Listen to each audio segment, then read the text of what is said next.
Pour moi, les avant-gardes historiques ont une certaine importance dans la mesure où je suis fait de cette histoire et les modèles qu'ils nous ont donnés, esthétiques, formels, idéologiques, etc., on vit toujours sur les mêmes depuis bientôt un siècle, donc je ne peux pas les ignorer.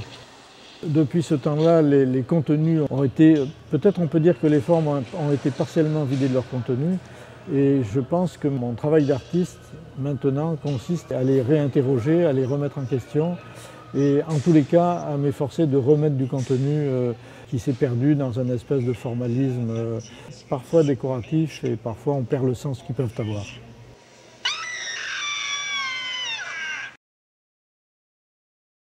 Bien, par rapport au thème qui était proposé, qui était l'engagement, qui était proposé par le symposium, en fait, je réalise un projet de monument pour rendre hommage aux avant-gardes artistiques.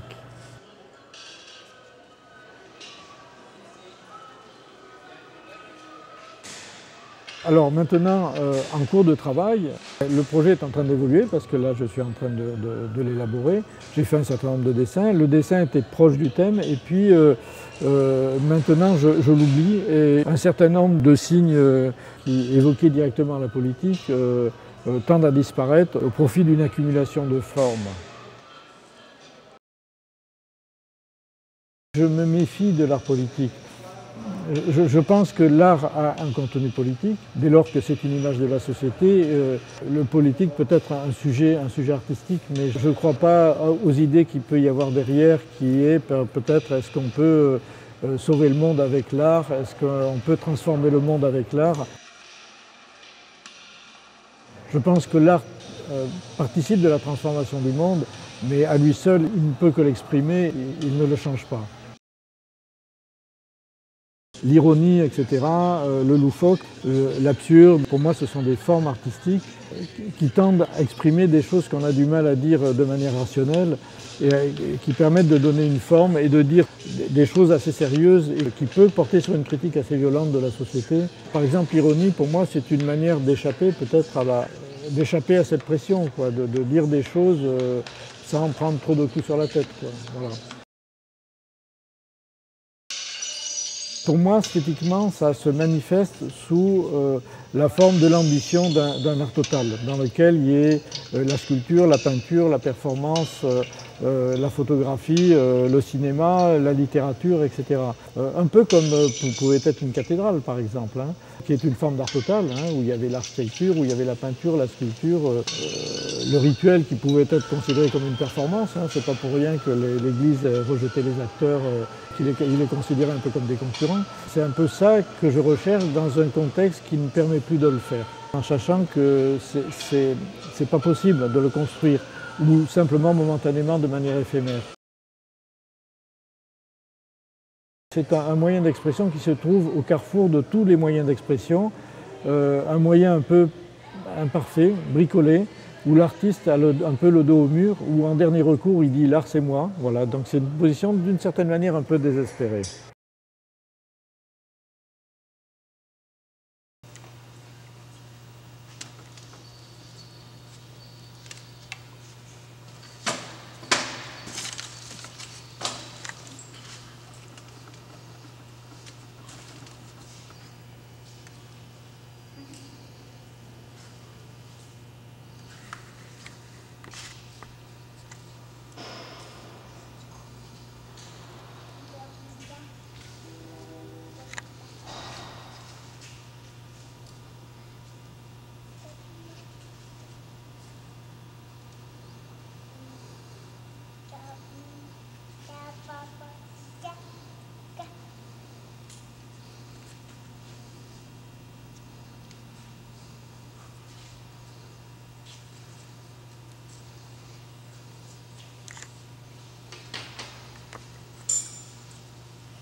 Dominique Angèle, artiste, sculpteur et d'une manière plus générale artiste au sens où l'entendait Man Ray quand il dit par-delà les pratiques spécifiques, c'est le terme d'artiste qui me permet d'être peintre, de faire de la peinture sans être peintre, de faire de la photo sans être photographe, de faire du cinéma sans être cinéaste, etc. Je l'entends dans ce sens-là.